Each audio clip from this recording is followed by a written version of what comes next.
আসসালামু আলাইকুম। আমি মোহাম্মদ সাইদ ইসলাম ভিশন লার্নিং থেকে বলছি। আশা করছি আপনারা সকলে ভালো আছেন এবং সুস্থ আছেন। আমরা আজকে হিসাব বিজ্ঞান নবম নবম শ্রেণীর চতুর্থ অধ্যায় হিসাব অধ্যায়ের কিছু গাণিতিক বিশ্লেষণ নিয়ে চলে এসেছি ইনশাল্লাহ। আশা করছি আমরা এই ভিডিও থেকে টি ছক এবং চলমান জের ছক সম্পর্কে জানতে পারবো। আমাদের আজকের মূলত বিষয় হচ্ছে টি ছক এবং চলমান জের ছক, যেটা আমাদের মূলত গণিত সিস্টেমে আসবে ওইটা।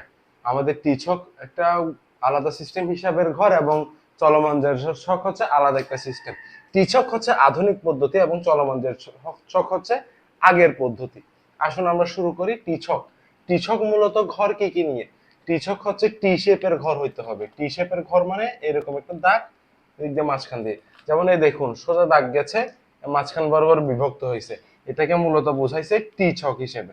ঠিক আছে, এখন টি ছককে আমরা দুই দুই ভাগ করার পরে প্রতি ভাগে হবে তারিখ, বিবরণ, জাবেদা পৃষ্ঠা, টাকা। প্রতি ভাগে এরকম এরকম কয়টা? চারটা ঘর থাকবে। প্রথম ঘর হচ্ছে তারিখ, তারপর হচ্ছে বিবরণ, তারপর হচ্ছে জাবেদা পৃষ্ঠা, তারপর হচ্ছে টাকা। তাহলে টি ছকে টোটাল দুইটা সাইড থাকবে এবং প্রত্যেকটা সাইডে চারটা ঘর হবে। তারিখ, বিবরণ, জাবেদা পৃষ্ঠা, টাকা। এক সাইড হচ্ছে ডেবিট আর এক সাইড হচ্ছে ক্রেডিট। এই তাহলে টি ছকের ঘরের বিশ্লেষণ। এরপর আসি চলমান জের ছক। চলমান জের ছক হচ্ছে কি আপনাদের অন্য আরেকটা সিস্টেম, এটা হচ্ছে আগের সিস্টেমে মূলত ম্যাথ করা হয়ে থাকে। এটা আপনাদেরকে বোঝাচ্ছি আমরা। প্রথম হচ্ছে তারিখ, তারপর হচ্ছে বিবরণ, তারপর হচ্ছে জাবেদা পৃষ্ঠা, তারপর ডেবিট, তারপর ক্রেডিট। এর পরবর্তীতে আসতেছে উদ্ধৃত্ত, যেটা জ্যার হিসেবেও ধরা হয়। জ্যারেরও একটা ডেবিট এবং ক্রেডিট ঘর থাকবে। এর মানে হচ্ছে ডেবিট ক্রেডিট টোটাল চারটা থাকবে, এর মধ্যে হচ্ছে দুইটা মূল ঘর এবং বাকি দুইটা হচ্ছে জেরের ঘর। জের মানে হচ্ছে আমি ব্যালেন্স নামাবো ওইটার ঘর। তাহলে আমরা তারিখ, বিবরণ, জাবেদা পৃষ্ঠা, ডেবিট ক্রেডিট এবং উদ্ধৃত্ত বা জেরের ঘর পাচ্ছি। চলমান জের ছকও বুঝতে পারছি ইনশাআল্লাহ ঘর কিভাবে হবে, এবং টি ছকও। এখন আমরা দেখব কিভাবে এন্ট্রি করতে হয়। এন্ট্রিটা আমরা কিভাবে হয় দেখব। ধরুন আমরা একটা হিসাব নেই। হিসাবটা হচ্ছে এমন যে বেতন, কর্মচারীদের বেতন প্রদান করা হলো। তাহলে আমি এটা একটু এখানে বলি।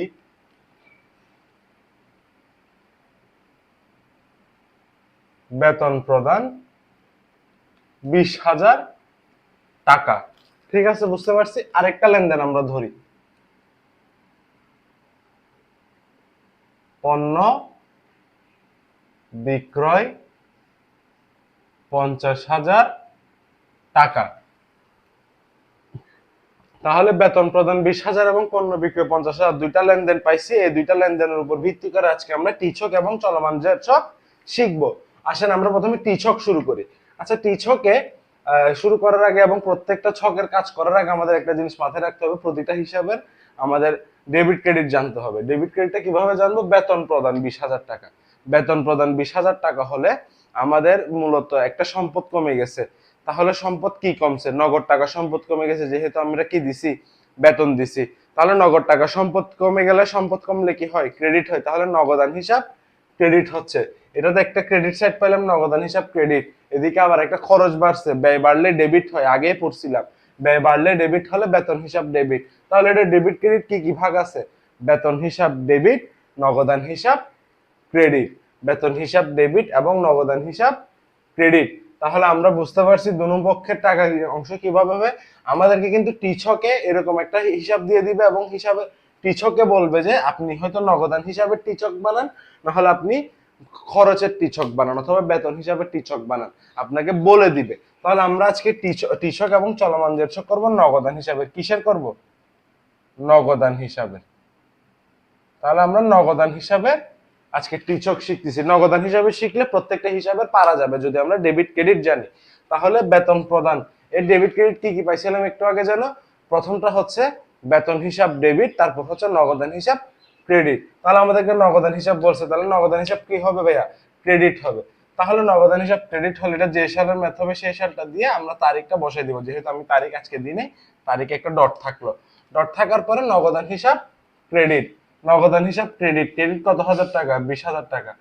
হ্যাঁ, এখানে একটা টুইস্ট আছে, টুইস্টে আমরা আসতেছি।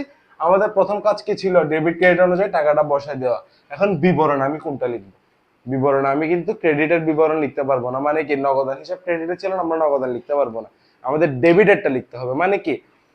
ক্রেডিট সাইড আমি ডেবিটের বিবরণ লিখবো এবং ডেবিট সাইডে ক্রেডিটের বিবরণ লিখবো, বিপরীত সাইডেরটা লিখবো। এর মানে কি, এটার বিপরীত কি ছিল?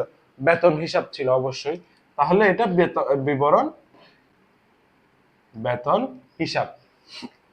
সেম ভাবে পণ্য বিক্রি করছি, পণ্য বিক্রি করলে 50,000 টাকা আমার কাছে আসে, তাহলে নগদ টাকা বাড়ছে, নগদান হিসাব ডেবিট, আয় বাড়ছে বিক্রয় আয়, বিক্রয় হিসাব ক্রেডিট, নগদান ডেবিট, বিক্রয় হিসাব ক্রেডিট। তাহলে নগদান ডেবিট সাইডে কি নগদান ডেবিট যেহেতু হয় সেটা নগদান হিসাবে টিচক, তাহলে ডেবিট সাইডে টাকাটা বসাবো 50,000 টাকা।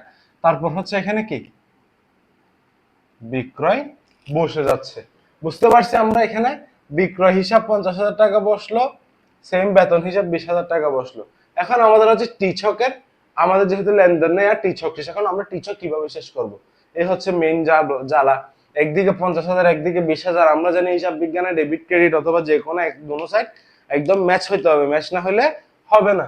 তখন আমরা এক টেনশন। এখন কি করব? এখন 30,000 টাকা একদিকে কম, কোন দিকে? এদিকে কম দেখতেছি। তাহলে আমরা সুন্দর করে প্রথমে কি করব? 50,000 এখানে 20,000, যেহেতু যেটাতে যত বেশি ওই বেশিটা আগে বসায় ফেলবো, বসে দুইটা টান মেরে ম্যাচ শেষ করে ফেলবো আগে। এই 50,000 দুইটা দাগ দিলাম, ম্যাচ শেষ। ম্যাচ শেষের পর এখন কাজ হচ্ছে কি, এই যে 30,000 টাকা কম ওইটাকে আমরা ব্যালেন্স সিডি হিসেবে, এটা যে মাস হবে সেই মাসে 30-31 তারিখ বসবে, যে মাসই হোক ওই মাসে 30-31 মানে মাস শেষে এটা আমরা বসাবো। মাস শেষে বসানোর পরে আমরা এখানে কি ব্যালেন্স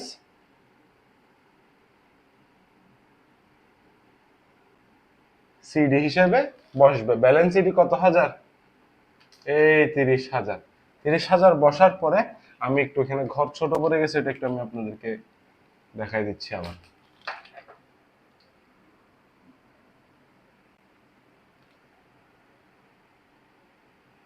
তাহলে যে 30,000 টাকা ব্যালেন্স সিডি আসছে না, এটা যদি আমাদের জুন মাসের হয়, জুন 31 হবে, ঠিক আছে? এই তারিখ 31 তারিখটা কিন্তু আমরা কোনো কল্পনার মাধ্যমে, দিনটা নিয়ম, তো সেজন্য আমরা 31 তারিখ দিচ্ছি। এখন এই ব্যালেন্স সিডিটাকে আমরা এখনো ম্যাচ শেষ হয় নাই, আমাদের ব্যালেন্স সিডিটাকে ক্রেডিট সাইডে যেহেতু আছে বিপরীত সাইডে নিয়ে আসতে হবে, মানে এখান থেকে টেনে এখানে নিয়ে আসতে হবে। এখানে নিয়ে আসলে ব্যালেন্স সিডির নাম হয়ে যাবে ব্যালেন্স বিডি। ব্যালেন্স বিডি কত হাজার? অবভিয়াসলি 30,000, 30,000 টাকা। কাহিনী শেষ। এখন কাহিনী শেষ, কিন্তু আরেকদিকে বাকি আছে, তারিখেরটা কি করা যায়? এটা যদি জুন হয় এটা জুলাইয়ের 1 তারিখ হবে, এটা যদি জুলাই হয় এটা অগস্টের 1 তারিখ হবে, এটা যদি অগস্ট হয় এটা সেপ্টেম্বরের 1 তারিখ হবে। মানে এটা যে মাসের হবে সেটা পরবর্তী মাসের 1 তারিখ হিসেবে ব্যালেন্স বিডি গণিত হবে। বুঝতে পারছি? তাহলে আমরা টি ছকের আমরা কাজ সবগুলো জানতে পারছি ইনশাল্লাহ। এখন আমরা আসবো চলমান ছকে। চলমান জের ছকে আসি, চলুন। আমাদেরকে এখানে বলছে বেতন প্রদান 20,000 টাকা, এটা আমরা চলমান জেরটা আমরা কি করব?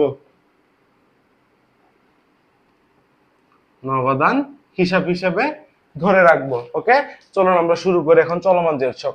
চলমান জের ছকে যাই তারিখ হবে ওটার বছরটা এখানে তুলে দিব। এখানের বছরটা তোলার পরে আমরা দেখবো বেতন প্রদান 20,000 টাকা।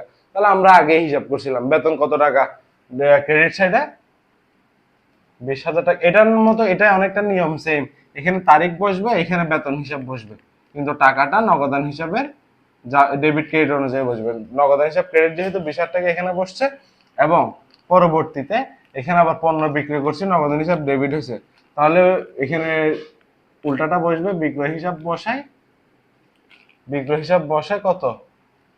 50,000 টাকা বসছে।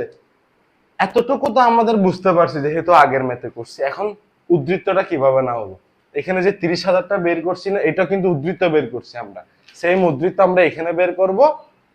টানা হিস্সা ছাড়া, যেমন এখানে টানে টানে দিক থেকে এদিকে নিছি, এটা আমরা এখানে করবো না, আমরা এটা এখানে ডিরেক্টলি ম্যাথের মাধ্যমে করব। তাহলে এখানে কত হাজার? 20,000। তাহলে এটাও 20,000 এখানে তুলে দিচ্ছি, ঠিক আছে? এখানে 20,000, এখানে 20,000 আমরা তুলে দিচ্ছি, বুঝতে পারছি।